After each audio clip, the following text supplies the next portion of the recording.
Well, hello and welcome to the biggest pitch I've ever had in my entire life. Check this out. This is my home for the night. And I have this entire space to myself, which is going to be absolutely blissful. So I'm just on the edge of Cumbria. This is private land. I'm here with permission. Oh, what a place. For a while now, I've wanted to do a video on the Berghaus Air 400. When I was looking at getting the tent and hunting around on YouTube for videos, there didn't seem to be much in terms of kind of a deep dive into the tent. And there still doesn't really seem to be. So I thought having this space to myself would be a perfect opportunity to do just that. The first thing I need to do is figure out where to pitch. I'm used to just having a dedicated spot on a campsite. I'm not used to having all of this space that I can just do what I like with. I suppose here's as good a spot as any. Yeah, let's crack on. And we have sunshine as well. Fantastic. Right, let's crack on. So the Air 400 is available with a footprint, which I would recommend getting because it has a few uses. The first one being, if you're spending 400 or 500 quid on a tent, you kind of want to look after it. It would be a real shame for a stone or a sharp stick or something to puncture the ground sheet. So it just helps to keep it. There's going to be a lot of rustling for now. But yeah, it just helps keep it protected. It also keeps the underneath of the tent, the ground sheet, really nice and clean. So if you are pitching and it's a bit muddy or, you know, the conditions aren't particularly great, it's really nice to be able to pack the tent up with the ground sheet being damp but not covered in mud.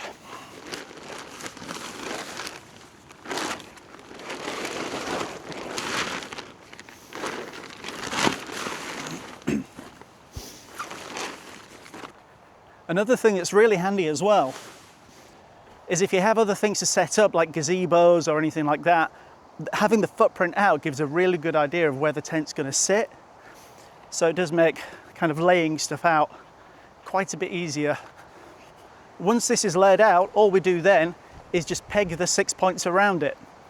Although this actually now has 5 points, thanks to that one getting torn off when trying to set up in some Lake District wind. But hey ho, it's all part of the fun, supposedly. So now with the footprint in place, it's just a case of unrolling the tent on top of it. And I find it easier just to dump it out of the bag like that. So this is rolled towards the door, so in theory, it should be the right way to unroll it.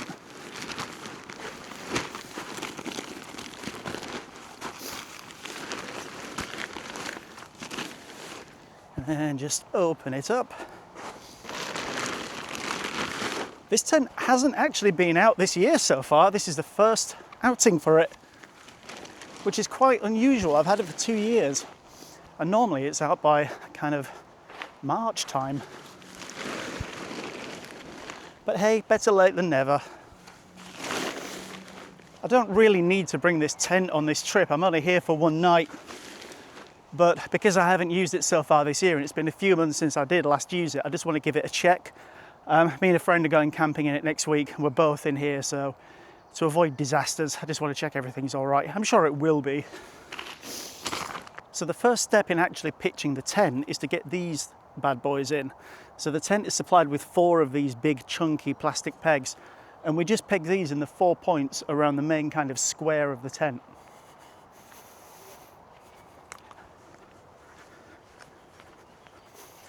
So I usually start on a back corner, just kind of matching the position with the footprint.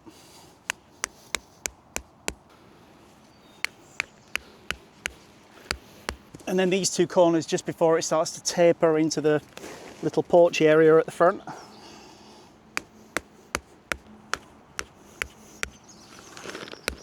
And then we can also just peg these 2 points at the front.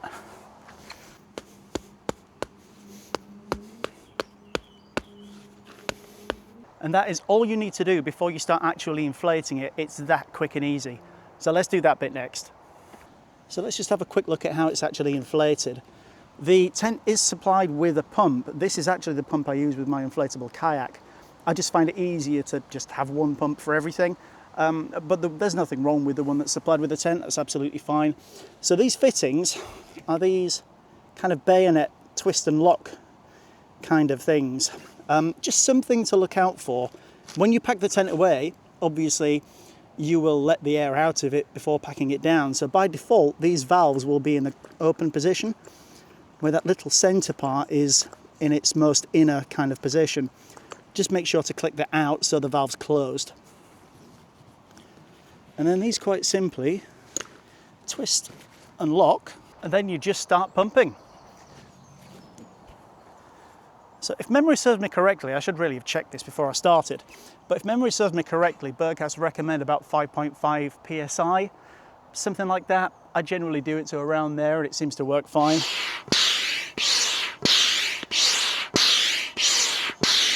So once you get to this kind of point, you might just need to give it a helping hand. Just start pulling things out and letting it take its shape. Okay, so I'm up to about 5.5 psi there. So I'll just leave it at that and then move on to the next air beam. Making sure again that the valve is closed. Just help if you take the valve with you. And the same thing again, just in effect to start giving it some shape. Gentle helping hand out. You'll usually find that as it starts to inflate and get more pressure, it will start to become more solid. It can feel a bit like it's reluctant to take shape at first, but the more pressure you put into it, as you get near that kind of 5-6 pounds per square inch, it does start looking more like a tent. And the final one. This is the smallest air tent in the Berghaus range. And even though it's the smallest, it's still a reasonable sized tent. But the other Berghaus Air tents are enormous. There's a 400 XL, which has a kind of a porch bit and an extra section inside. So that thing's gargantuan. For one person, it would be a little bit silly. This is very manageable for one person.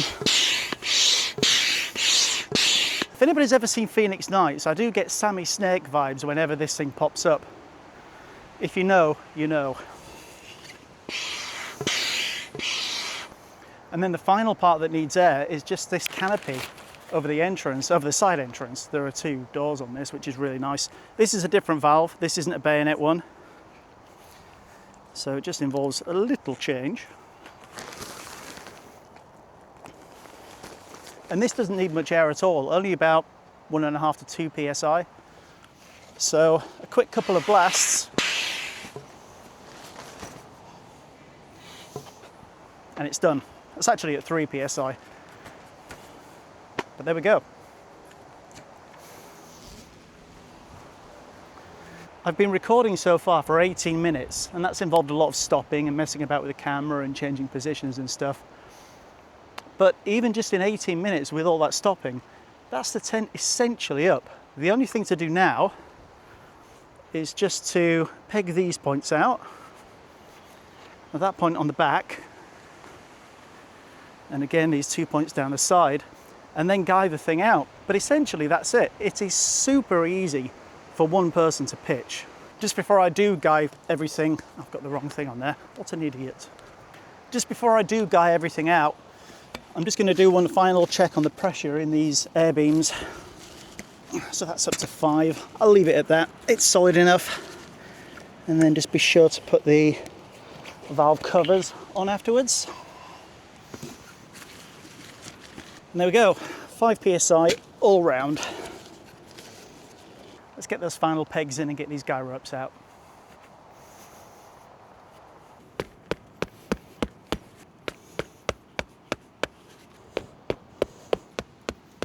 With guy lines, it's really good if you can get the pegs in at a 45-degree angle, and then the tension trying to pull it up kind of has nowhere to go.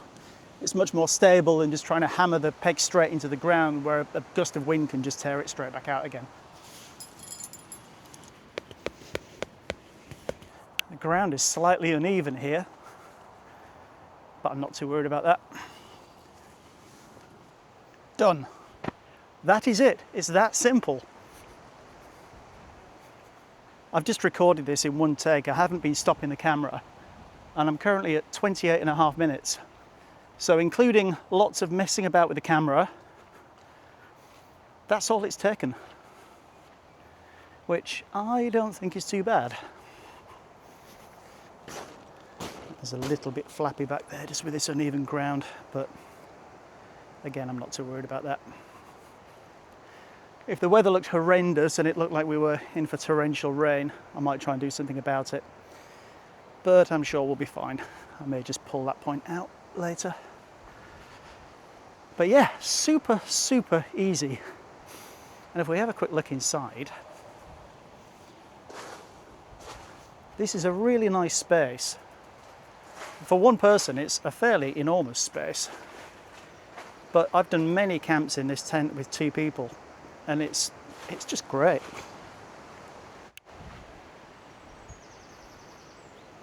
I'd usually crack on setting everything inside the tent up at this point, but I think I'm just going to try and concentrate on outside for now.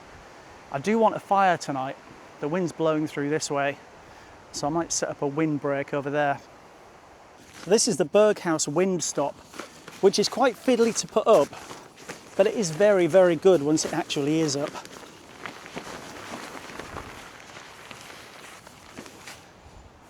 As much as we do have wind today,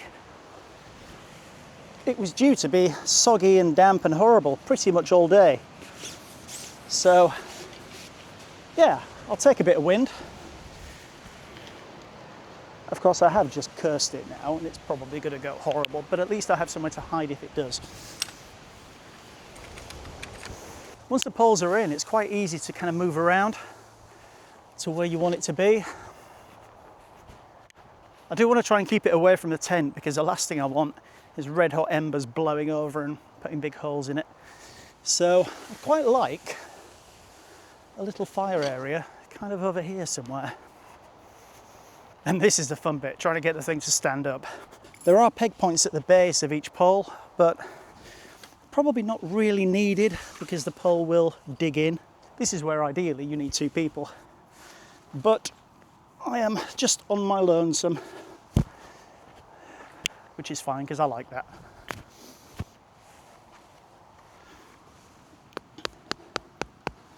With these things, it's really a case of just getting it to stand up and then correcting the position of the pegs afterwards.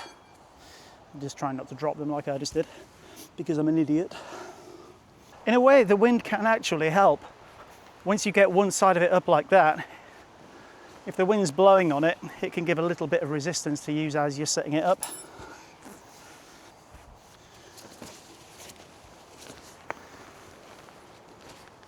As fiddly as these things are to set up, they do stand up to the wind very, very well.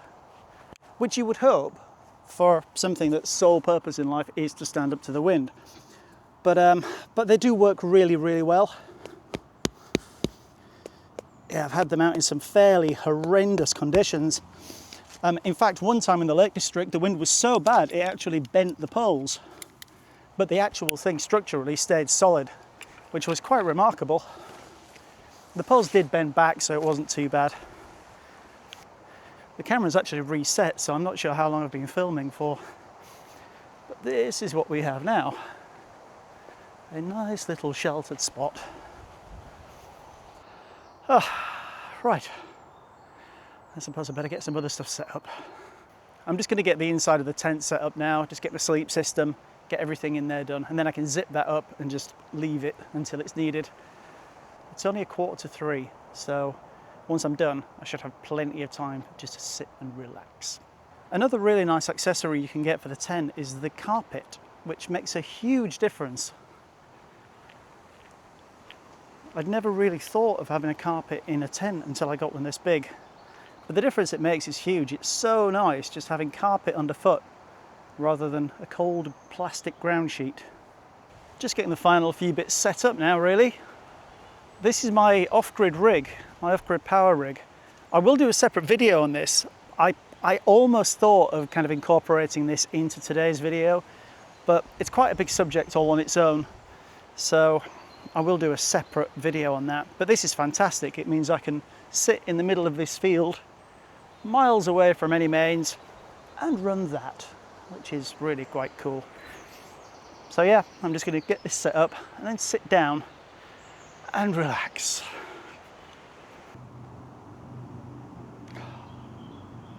Oh, I love that moment on a camp where you set up and you can just relax. I've said it before, but I love this point. I absolutely love it.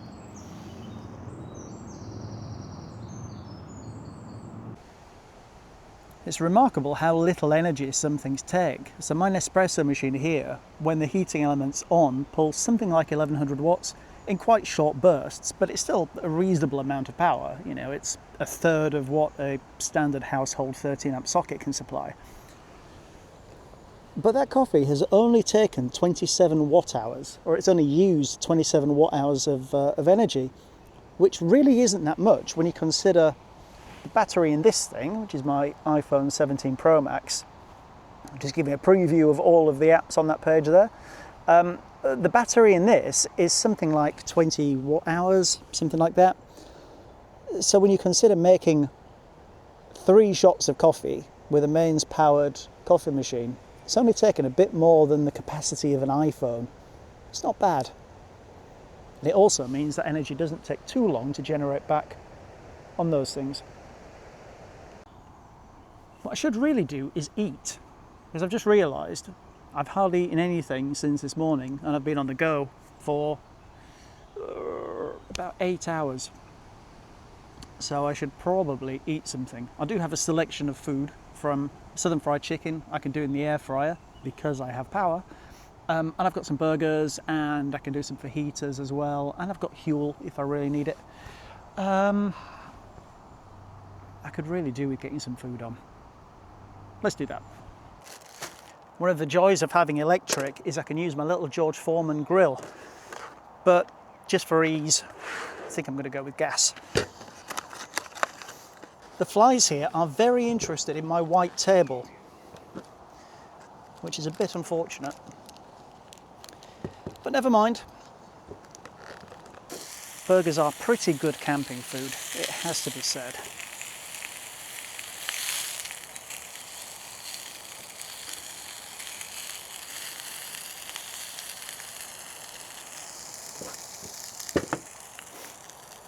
This is such a peaceful spot. It's not far from the M6, just over in that direction, and you can hear the traffic kind of in the distance, but it's not intrusive. I'm hearing much more of the birds and the traffic. A barbecue would be quite traditional on a camp like this, but there is something to be said about the simplicity and ease and speed of gas. It definitely does a thing. The kind of saying, it's the simple things in life. It really is. And the older I get, the more I appreciate that. The simplicity of being here in the middle of nowhere, in a random field, just making a burger. It's so nice. So simple, but perfect camping food. Mm-hmm.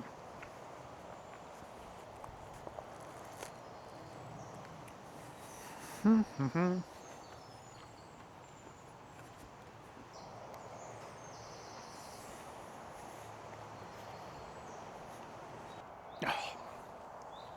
Sometimes a burger just really hits the spot. I'm going to tidy this up because everything's in a bit of a mess, as you can see. There's stuff everywhere. So I'm going to sort that out.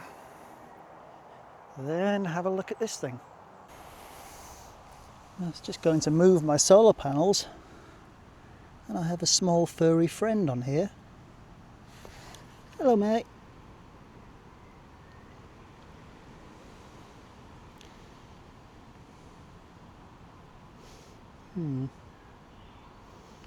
This video is just on the R6 Mark II, so I can get a better view, but this poor little bee was just resting on one of my solar panels, not being very active. And it's still not being very active. I've moved it to the table. I don't have any sugar, unfortunately. I've tried to offer it some normal water and it didn't seem too interested. I have a good friend who's a beekeeper, and I've asked him, and he said it could just be very tired. It could be an old queen, and the colony is kind of continuing without it. So just living out her last days. But yeah, the poor thing is just kind of sitting there.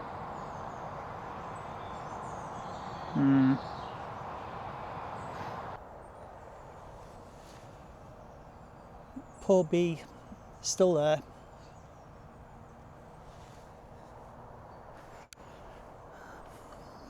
Not really sure there's much I can do for the poor thing.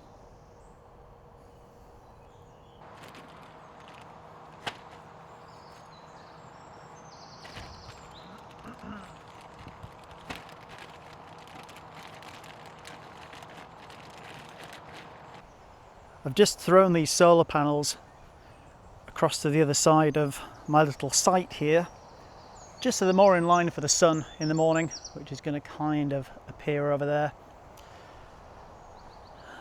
And it's quite remarkable that with them all paralleled together, so they're all adding up, even in kind of non-existent light, I'm still generating 67 watts. And that's 67 watts with these 4 energy panels just sitting flat on the floor. I have devised a little system using tent guy lines where I can angle them up. For now, it's so cloudy, it's not really going to make that much of a difference, so I've just laid them flat. But yeah, all good geeky fun. So what's pretty cool as well, and again, I will do a separate video about this solar rig because it's quite a heavy subject just on its own. And I'm an autistic geek, so I can talk for literal hours on this stuff. But it's pretty cool that at the moment I'm generating, clouds rolled in a bit more, the sun's gone a bit quiet. Not that the sun's ever loud. Until it goes, I was going to say until it goes supernova, but it's not big enough to do that. You see what I mean about autistic? Anyway, so I'm generating currently around 55 watts, and I'm using about 55 watts with the cool box. So even on a really cloudy day like this, I'm still generating as much power as I'm using.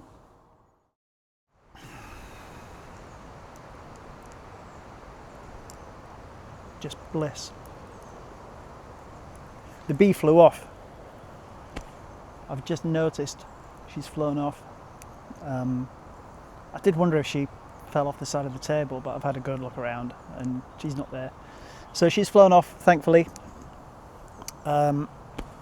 This is just wonderful. Absolutely wonderful. 5:45. So the night is young. I don't know how long I'll be out here, but I kind of plan on being out here pretty much all night. I'm super happy the tent's all right. There's no reason why it shouldn't be, but I haven't used it since last August.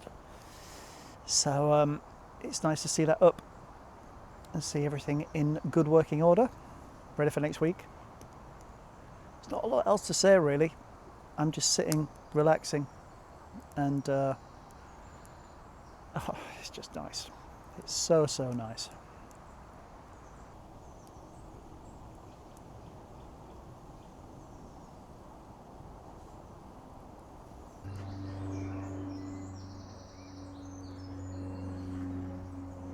Geek in me can't resist looking up when I hear a plane. Absolute nerd. What a wonderful day. What time is it now? 20 to 7. And all I've done so far is just sit in the quiet. I haven't had music, I haven't had YouTube. Quite often on camping trips when I'm just sitting here by the fire like this, I've got my iPad out, just with some YouTube stuff on the go. And I haven't had any of that. I've just been sitting here listening to the wind and the wildlife and nature. And it's been really, really nice. I can't believe how lucky I've been with the weather. It was all week the forecast has been saying it's going to be drizzly and a bit miserable, but kind of clearing up for the evening. So I expected to be setting up in the wet, which, you know, it's one of those things. If you need to set up in the wet, then you need to set up in the wet. But then at least the evening would be dry. And at least tomorrow was forecast to be dry, so the tent hopefully would be reasonably dry when I pack it away. And I've just been sat outside all the time. I felt about 3 drops of rain earlier. And apart from that, it's just been wonderful. Intermittent sun. And yeah, wonderful. Absolutely wonderful. It's kind of funny that I've been really looking forward to just sitting out here by the fire in this open space with the whole thing to myself. And I'm really enjoying it. It's so relaxing. But I've just put some stuff in the tent, and because I haven't used that tent since August, I've really missed it. And as I was just in there, I kind of thought, being outside is lovely, but I'm also really looking forward to just spending some time in the tent. Am I weird? Of course I am. You knew that anyway. But yeah, good few hours out here, and then I think retreat back to the tent and spend a good few hours in there. I'm also really looking forward to the morning. I'm kind of planning on being up really early, possibly even kind of 5-6 a.m. early, and just enjoying this while I have it to myself. I want to be on the road at kind of midday-ish tomorrow, so I'm in no rush whatsoever to set off and pack up in the morning. But I really do want to spend as much time enjoying this place as I can.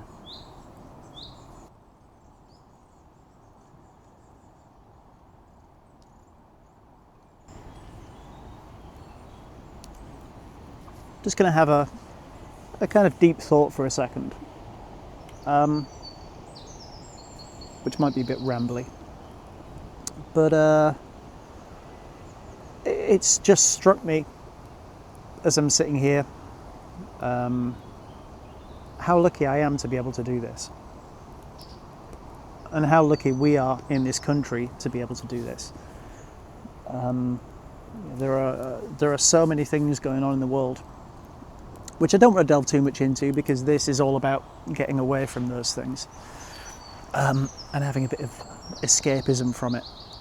But there are so many things going on in the world geopolitically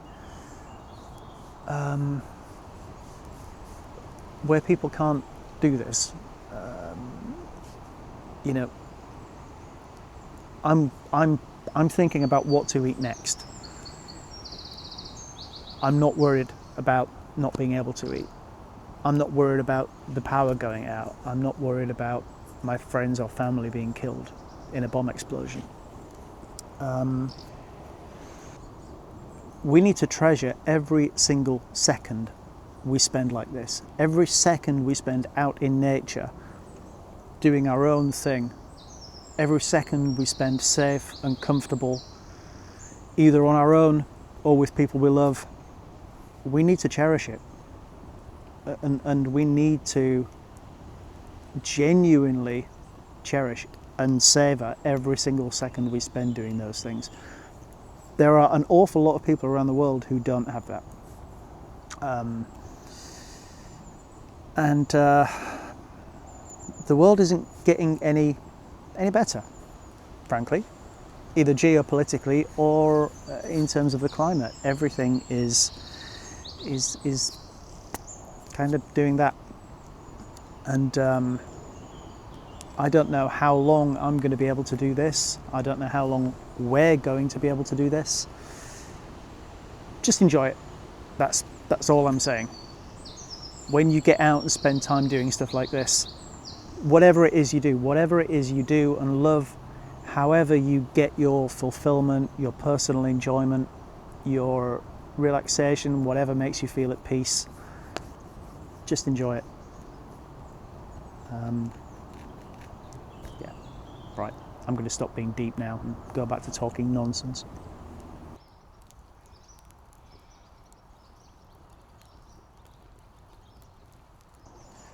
Well, nearly 7:45. I think it's time for a beer.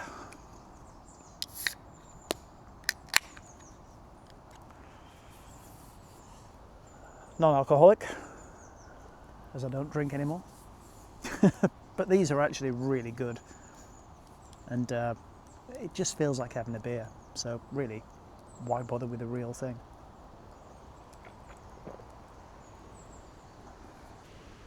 It's clearly quite blustery up there.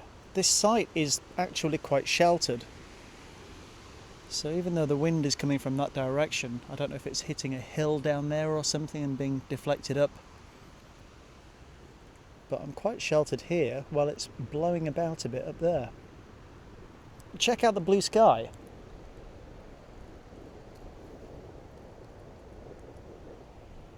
What wonderful conditions. Made all the better by that. It's 20 to 9. It always amazes me when you set up on these camps. It feels like you have, well, you do literally have all day, but it kind of feels like the day is going to take forever. And then before you know it, the night is up on you. So as much as today has been about kind of sitting outside, enjoying the fire, just doing this, I'm also really looking forward to spending an hour or two in the tent. So I think I'm going to fire through this wood, which will still take probably 2 hours to burn this lot, and retreat to my portable inflatable home.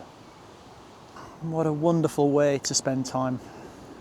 What a wonderful way to get away from the chaos of everything that's happening. And even just in normal life, you know, my work life's busy. Everything's busy. And that's getting really quite big. And it's just nice to do this. It's nice just to get away from it all and sit in a field with a fire pit and do absolutely nothing apart from babbling coherently at a camera. Kind of debating what to do for food.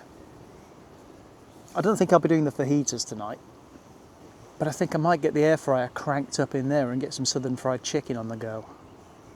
It's amazing camping food. It really, really is. And to be able to do that in the middle of a field with no power in the air fryer, it's pretty good. Tomorrow morning looks reasonably bright as well. So hopefully, whatever power I use out of whichever power station I use tonight to run the air fryer, should be pretty much back in there in the morning.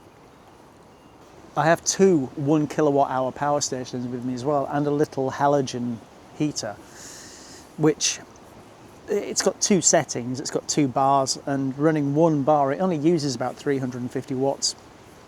So one of those power stations will keep that heater going quite happily for a couple of hours, probably a bit more than a couple of hours. So it's going to be nice in the tent, just sitting there with the heater, relaxing. I was going to say chilling out, but it's probably the wrong thing to say in front of a heater. It's amazing how quickly you feel the temperature drop outside when the sun goes down. Even though this spot hasn't really been in the sun all day, it's yeah, I've just stood away, and yeah, it's quite nippy away from the fire. A thought has just crossed my mind after I've put a load of wood on there. This fire pit stays here. It doesn't need to be cold in the morning and go back in the car, so I could actually have a fire in the morning as well, which would be quite a novelty, because I've never done that before. I might call that it for fire tonight, and get another one on the go in the morning. I've said before in previous videos that I don't believe we, as a species, are equipped for the world that we find ourselves in. After thousands and thousands of years of doing this, of sitting by an open fire with other people, suddenly we're in a world of AI and constant stimulation and constant bombardment by data from all sorts of directions. And it's just not what our brains have evolved to do. And I always kind of think, whenever I'm sitting by a fire like this, just what it must have been like for ancient people when they discovered fire, discovered how to use it, and suddenly the nights became a time they could actually use. Rather than hiding out of the way, they could sit around a fire and, you know, have some light and warmth and comfort. And how much comfort it must have brought them. it's something I've also said, I never really feel alone when I have a fire. It's a strange thing, but it does kind of feels alive, for want of a better word. And it also feels comforting. You know, I have no idea what's around me in these trees. Anything could be out there, and I don't care, because I'm quite happy and perfectly at peace just sitting here by the fire. This is where in a bit the fire goes out, I go in the tent and I start hearing screaming noises. But if that happens, I'll film it so you can have a laugh at me being scared. But hopefully that won't happen. And I think once these flames start to die, it will be time to move inside. It's 9:20 now. I've had a wonderful day just sitting out here. It's been so nice. But I'm also looking forward to sitting in there for a couple of hours and getting some southern fried chicken on. That is definitely going to be good. And I have to say, it's really nice doing these trips without alcohol. And now, let's have a look at my little app. No, that's Google Gemini, that's not my little app. Yeah, when I stopped drinking, the day I stopped, fortunately, I thought to find a tracker app. 4 months and 27 days, 147 days since I last had alcohol, which is pretty awesome, really. I'm loving the alcohol-free life. There isn't a single thing I miss about it. And it's really nice knowing that I'm going to wake up in the morning not feeling like I've been hit by you can't see it, my car's there, 2.1 tons of vehicle. I was going to say hit by a bus, but anyway, never mind, I screwed it up. Waking up in the morning feeling like I've been hit by something very heavy. That's not going to happen. I'm just going to wake up feeling absolutely fine. And I'm loving doing these trips without booze. Just what a revelation, what a different way of life. And also, I would never have imagined that would happen. Because again, as I've said in previous videos, I've had a lot of fun with alcohol. But it's also messed me up quite a bit as well the day after or 4 days after. I've flirted with the idea of it, but I never really thought it would happen because I have had so much fun with alcohol. I can't deny that. It's been fun. But this is more fun. This is an awful lot more fun. It's also cheaper. I mean, I'd be way into my second bottle of wine by now. If I was still drinking, I would be on the second bottle of wine by now. And I'd probably have started with a couple of beers. And looking back at it, that's an awful lot of alcohol. That's a ridiculous amount of alcohol. And I didn't drink like that very often, but, you know, I did occasionally drink like that. And looking back now, what on earth was I doing? Just mad. Absolutely mad. And so yeah, the sober life is definitely for me from now on. That is a good bed of embers. I love that with a fire, when you get to that point where you have a really solid bed of red hot embers. How much of a pyromaniac do I sound? Which is true, because I am a bit of a pyromaniac. I do love fire when it's like this, nice and controlled. I'm not too keen on it going through forests and things like that. But like this, that'll do. I think it might actually be time to just start moving some stuff into the tent. I've filmed everything today between two cameras, the Pocket 3 and the Action 6. And it's such a good combination of cameras. The Action 6 is the one I filmed everything earlier when I was setting the tent up. And it's perfect for that. And bits of kind of B-rolly type stuff I've done on the Pocket 3. But yeah, really handy pair of cameras that do very different things, but kind of complement each other really well. And I've just been filming in the normal colour profile as well. I haven't done D-Log M. And there's kind of a reason for that. As much as I love the idea of being in complete control of the colours and tone and all that kind of thing, the whole idea of these cameras to me is being able to do things quickly. And if I'm thinking about settings, I'm not doing things quickly. You know, when I'm talking about tents and camping stuff and just babbling on by the fire like this, I don't really want to be thinking about settings. I want to just throw the camera up and let it do its thing. And I found that the natural colour settings on these cameras actually look great. They both still record 10-bit, so if I do need to pull anything around, there's plenty of latitude for doing that in editing. But it's so easy just to throw the cameras up, hit record, and let them do their thing. Oh, actually, the thing that I didn't record on these cameras was a close-up of the bee. That was on the R6 Mark II with the 100 to 400, the RF 100 to 400. There's no way of getting that close with any other camera I have. That was the big boy, not the bee, the camera. Anywho, let's start getting some stuff in the tent. I'm so happy with the way everything's set up here.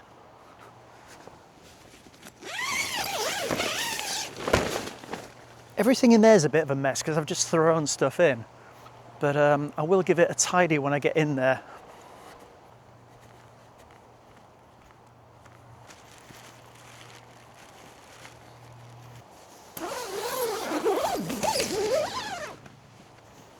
Anyway, time to leave these embers to cool off and dive in the tent for the rest of the night. I'm in some vague kind of order in here now. Only vaguely, but vaguely is better than not being in order at all. And you're looking out of the window there. So that's the power cable from my solar array, which is hiding out there. So that will I'll plug that into the power station before I go to bed. So that's starting to pick up power immediately in the morning, pretty much, as soon as it's light enough. This is the heater I was talking about. So that is currently kicking out a reasonable amount of heat, and I'm only drawing 322 watts.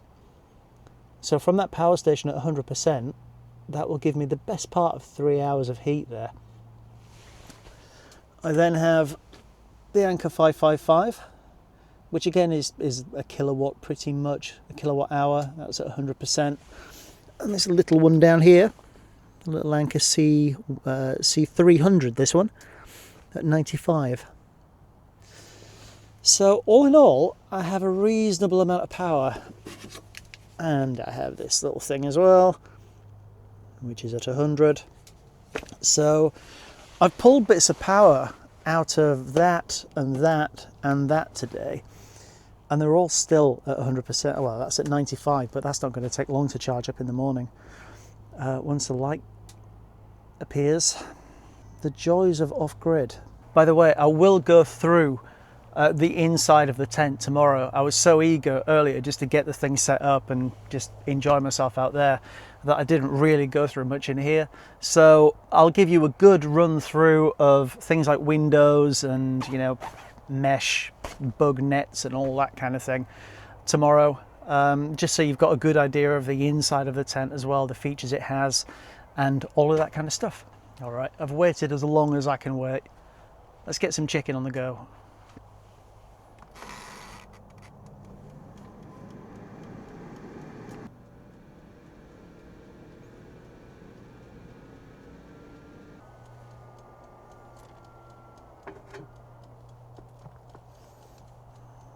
There's actually more in here than I thought. Oh well, not a bad thing. Well, we're getting there with that. Well, the air fryer's just pinged off after running for about half an hour. It's only dropped the power station down to 63% and used just under 400 watt hours. In direct sun, that will charge back up in an hour with 400 watts of solar panels. So it's really not bad going. And food. Right, I'm going to stop yapping and get eating. It's so good just being able to do this in the middle of a field with no mains power.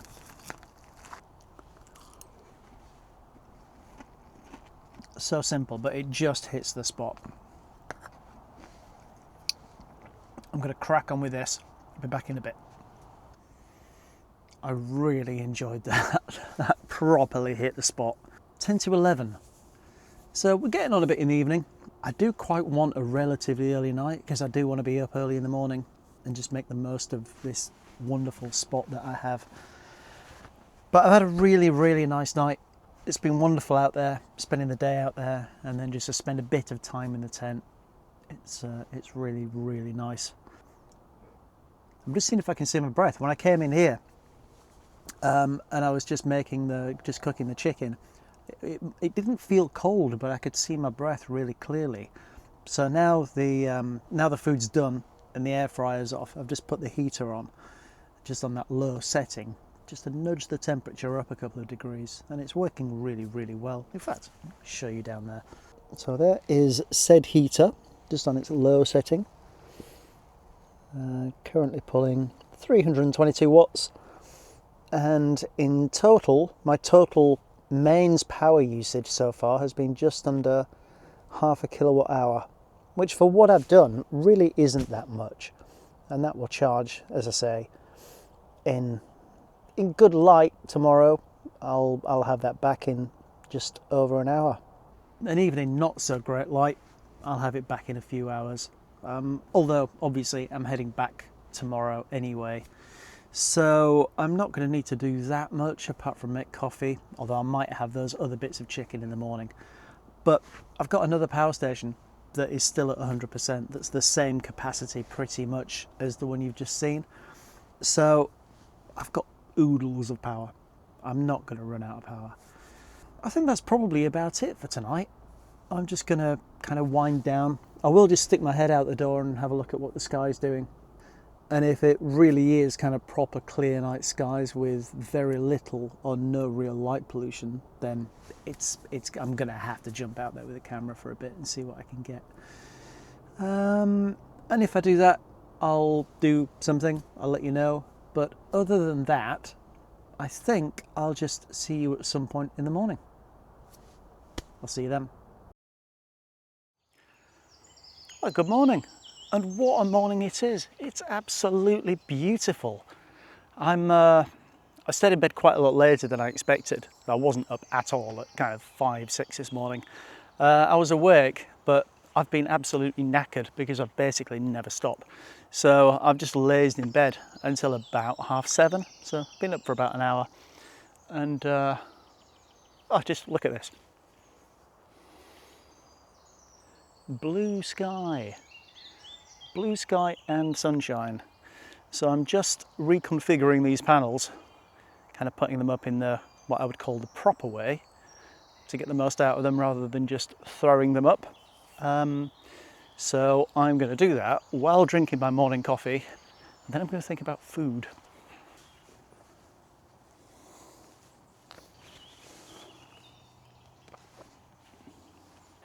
This isn't a very neat deployment of this.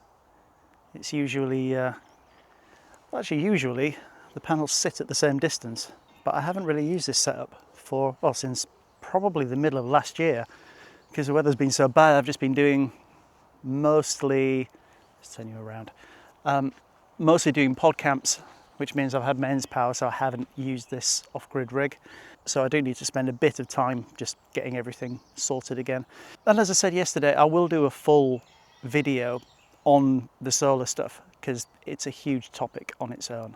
But yeah, this system works really well. And now having the panels up facing the sun's not at its maximum strength yet, but I'm now getting 280 watts instead of about 140 with them just lying on the floor. So it really is crucial having that angle. But now I'm going to drink coffee. I'm actually just going to sit in the sun for a bit and enjoy it before thinking about food and packing away. It really is so nice just to sit and do nothing.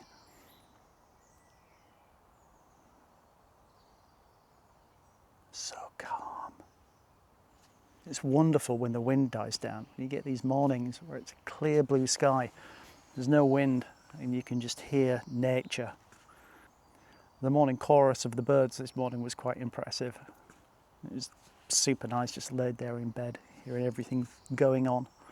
I think I've said before in videos, I've usually had the kind of feeling that I need to be on the move and doing something, and if I'm just sat doing nothing, I'm kind of wasting my life away. And the older I get, the more I appreciate these moments, because my life is quite chaotic. I am on the move pretty much all the time. And these moments where I can just take a pause especially or particularly out here in nature, are becoming more and more valuable, and I intend to do more of them.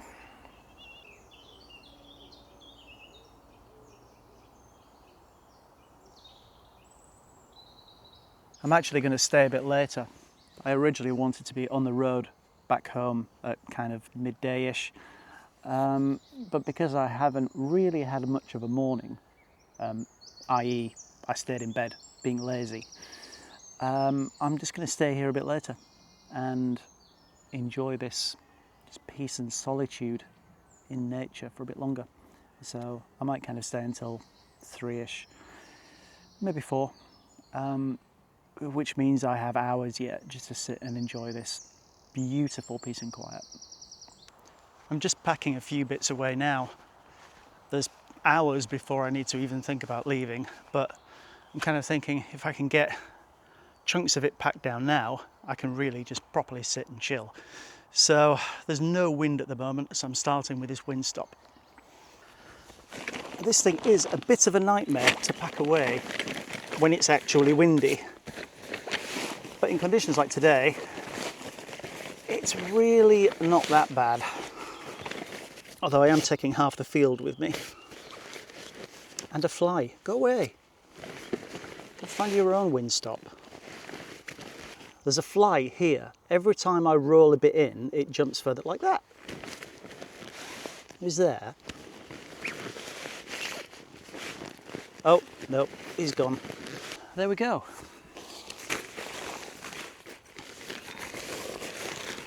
Let's just shift Ernie round so he's ready to load.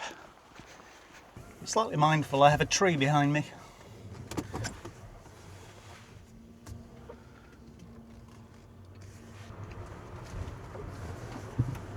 Let's see how close I can get to the tripod. See if the emergency brakes kick in.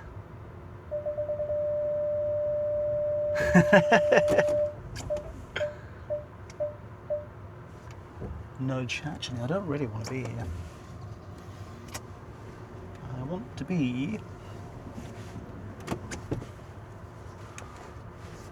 more like that. Sorted. So that's the wind stop and all of my sleeping stuff packed away. Everything else is really easy. The tent comes down very, very easily, which I'll show you when I come to do it, which will be in a few hours yet. So now, really, it's just chill time. And maybe time for a bacon sandwich, because I haven't eaten yet, so food would be a good idea. Food is definitely required. I was going to have bacon, but I think I'm going to do these last 2 burgers that I didn't have yesterday. What time is it? 11:15. Seems like a fairly appropriate time for a burger. Although, any time's appropriate for a burger. I'm just starting to gradually pack things down. And I've just come to the main Renogy solar panels. And they are absolutely littered. I'm not sure how well you'll see this, but absolutely littered in dead flies. All 4 of them. Not entirely certain why that is.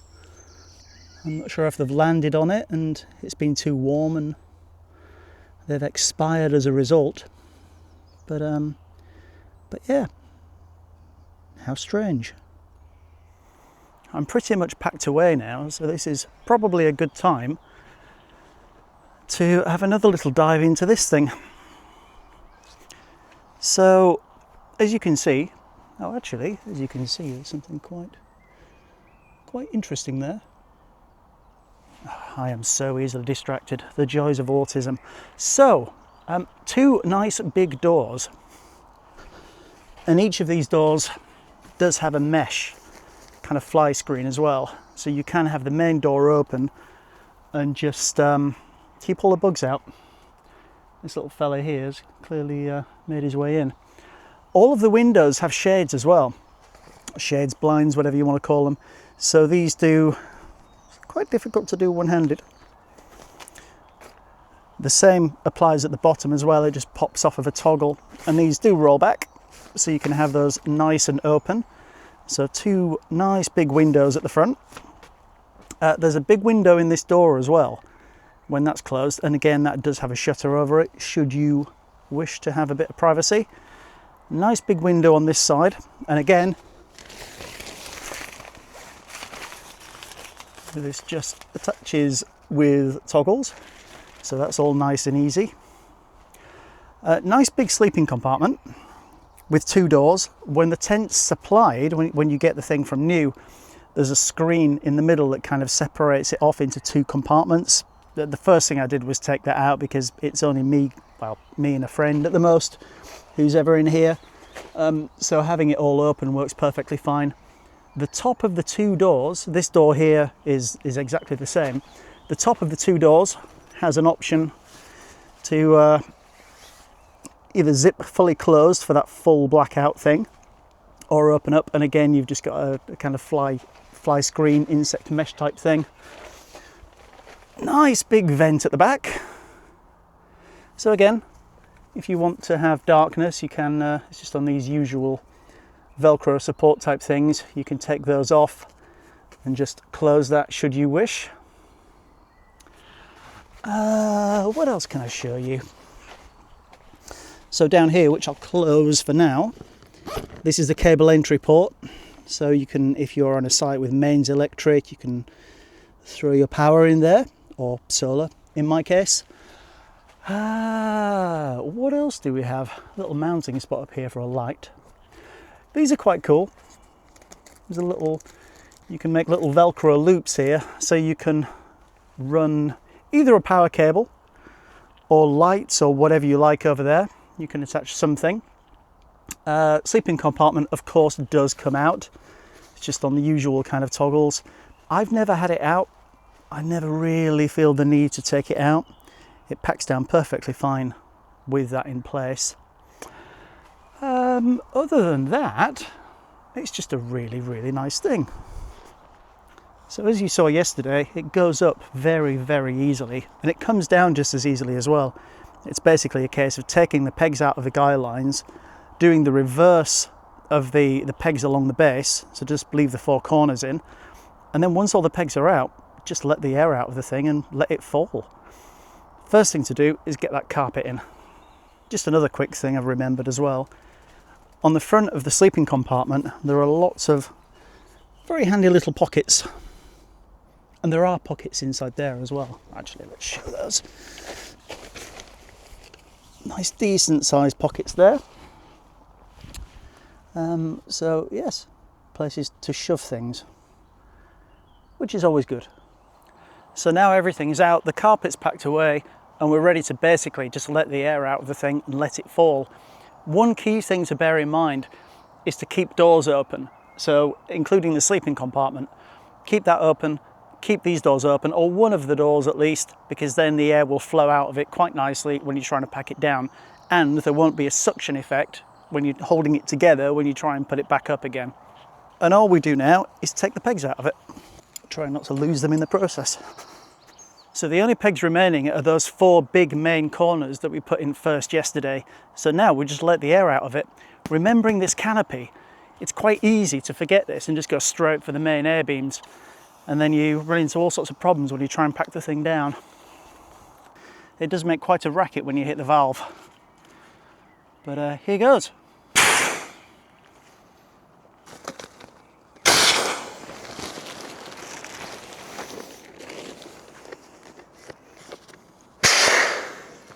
I did actually make a mistake there. It's been so long since I've had this tent out. I would normally leave the front 2 pegs in. So when we get round to this beam, it doesn't do what it just did then and fall over. But it's all good. And then we just kind of leave it like that for 5 or so minutes. And the air will slowly drift out. And during that time, we can take these 4 corner pegs out. Okay, so that's those 4 pegs out. There are a few things to consider if you're looking at getting an air tent, one of them being size and weight. So because the air beams are quite big and chunky, they do take space up, much more so than a pole. So an equivalent sized pole tent would be smaller and lighter than this. Something like the Berghaus Air 500, which is a bigger tent, is smaller and weighs less. So if you're a family, if space is at a premium, if you've got, if you're ramming your car crammed full of stuff, it's something to look into because this takes up quite a bit of space. It's fine for me in a big car on my own, but just something to consider. In terms of how they stand up to weather, really quite impressively. I've had this out in all sorts of weather, including some fairly serious Lake District wind, which is why that corner was torn off, as I mentioned yesterday. And it stood up absolutely fine. How it would stand up compared to a pole tent, I'm not sure, but the general consensus seems to be that air tents are a bit sturdier. I've never done a side-by-side comparison, so I can't really say, but I can say this thing stands up pretty well to wind. It's not necessarily comfortable in there when the wind's trying to lift you off the ground and send you into a field, but I'm still here and so's the tent. In terms of water resistance, absolutely not a problem whatsoever. I've had this thing out in some torrential downpours and not a drop has made it through. So in that respect, it's absolutely perfect. So we're at a point now where we can start folding it and putting it into the bag. So I'm just going to throw all the guy lines onto the tent so they all get packed up nice and neatly inside. And then the way this folds is in half and half again. So that corner over there, and that corner over there. This is going to be awfully loud with scrunching noises, but it is what it is. And then I'm going to go in half this way. You probably can't see it, but the ground sheet is completely clean. There's no grass, there's no mud, there's no nothing. And this is where the footprint really comes in handy, just for keeping all of that stuff off of the main tent. So now we fold it in half again.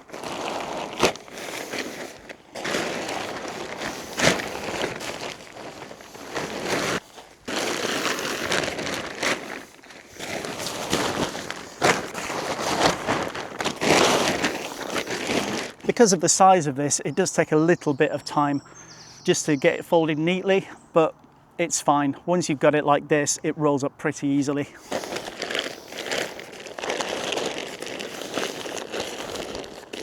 So start nice and tight. I'm just trying to keep anything down this side that might be overhanging in a nice neat line. You get to this kind of point and you think it's never going to fit back in the bag, but just keep going.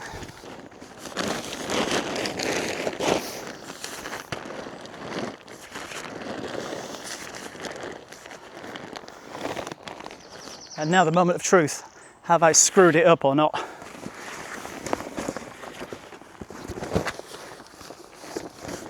I find it easier to put the bag on the tent like this and then just flip it over. And look at that.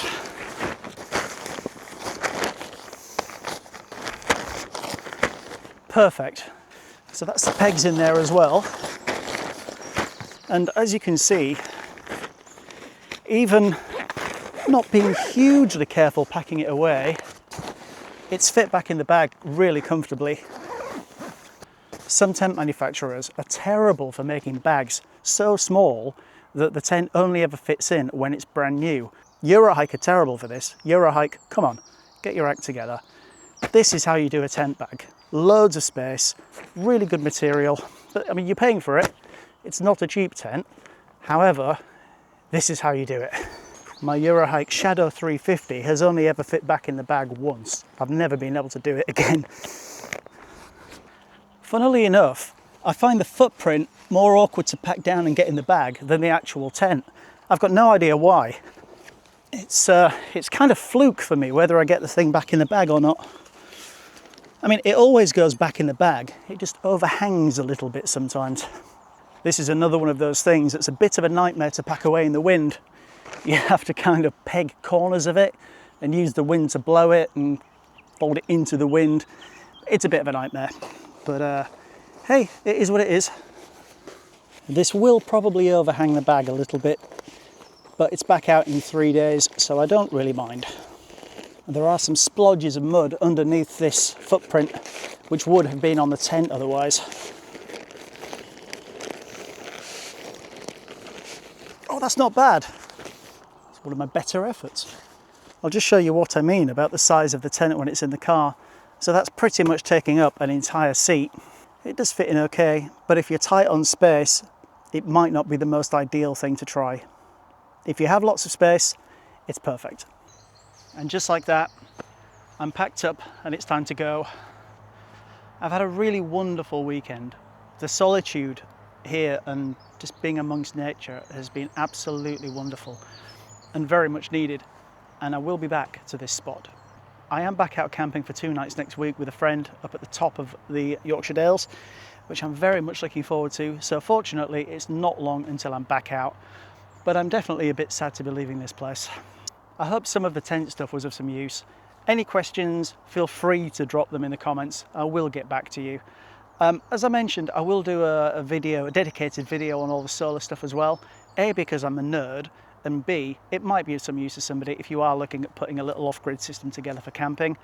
But until then, it's time to head off. As much as I would love to stay here for another week, but I have to go. As always, the usual leave no trace ethos applies. The only thing I'm really leaving here are Ernie's paw prints. See you next time.